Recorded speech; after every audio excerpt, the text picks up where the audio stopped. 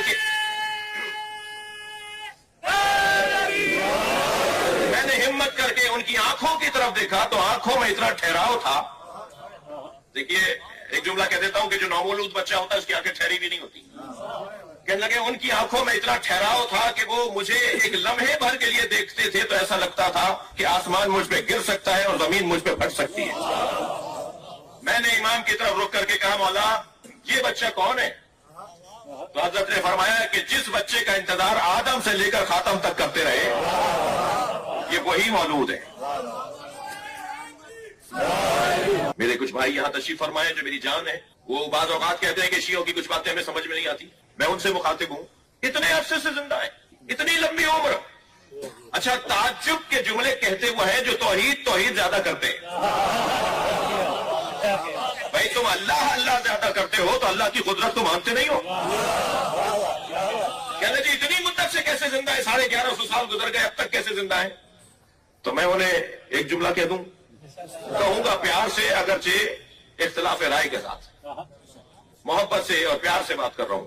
عزیزان گرامی جو یہ کہے نا کہ اتنی مدت سے زندہ کیسے ہیں, ان سے پہلے تو یہ سوال کرو کہ تم زندہ کیسے ہو؟ کس نے رکھا ہوا ہے؟ ہمارے بس کی ہے زندہ رہنا؟ ہم تو روزانہ ہے اپنے ہی خلاف کام کر رہے ہوتے ہیں. ہم تو جو کھا رہے ہوتے ہیں وہ بھی نہیں پتا ہوتا کہ اس میں زہر ہے یا یہ ہمیں نقصان نہیں پہنچائے گا. ہم تو خود اپنے نقصان کے لیے روزانہ صبح شام کام کر رہے ہوتے ہیں. پھر یہ کس نے ہمیں زندہ رکھا ہوا ہے؟ جس نے ہمیں زندہ رکھا ہوا ہے اسی نے مہدی کو زندہ رکھا. ورنہ کوئی بتا دے کہ ہم کیسے زندہ ہیں. موٹی سی بات ہے کہ امام کی حیات قدرت پروردگار کی دلیل ہے. ماننا پڑے گا, اگر امام کی ولادت کو نہیں مانیں گے تو ماننا پڑے گا کہ زمانہ حجت خدا سے خالی ہے. سنی شیعہ نے حدیث لکھی کہ من ماتا ولم یعرف امام زمانہ فقد ماتا میتۃ جاہلیہ. جو اپنے زمانے کے امام کی معرفت نہ رکھے, اسے نہ پہچانے, اسے نہ جانے اور مر جائے تو وہ کفر کی موت مرے گا. تو ہر زمانے میں حجت خدا کا ہونا ضروری ہے. اور یہ محفل سج ہی اسی لیے رہی ہے کہ ہم ان کے دروازے پر بیٹھ کر یہ اعلان کریں کہ ہم آپ کے چاہنے والے ہیں, چاہے وہ سنی ہو یا وہ شیعہ ہو. خیریت تو ان کی ہے اس لیے کہ آسمان رکا ہوا ہے. خیریت تو ان کی ہے اس لیے کہ زمین ٹکی ہوئی ہے. اور میں اس بہتر کر لوں وہ خیریت سے ہے اس لیے کہ میرے ساتھ چل رہے ہیں. ہم خیریت کی وجہ سے انہیں خط نہیں لکھ رہے, خیریت تو ان کی ہمیں مل رہی ہے. ہم اپنی حاجت کے لیے انہیں خط لکھ رہے ہیں.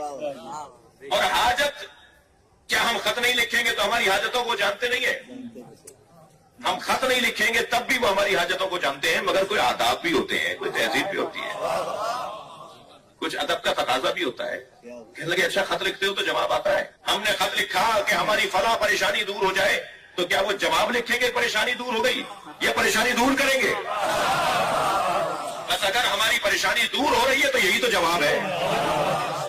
وہ اطمینان قلب بڑھ رہا ہے، وہ سکون دل بڑھ رہا ہے، وہ اس دروازے پر یقین بڑھ رہا ہے، وہ پریشانیوں سے لڑنا اور نمٹنا سیکھا جا رہا ہے، تو یہ جواب ہی تو ہے ان کا.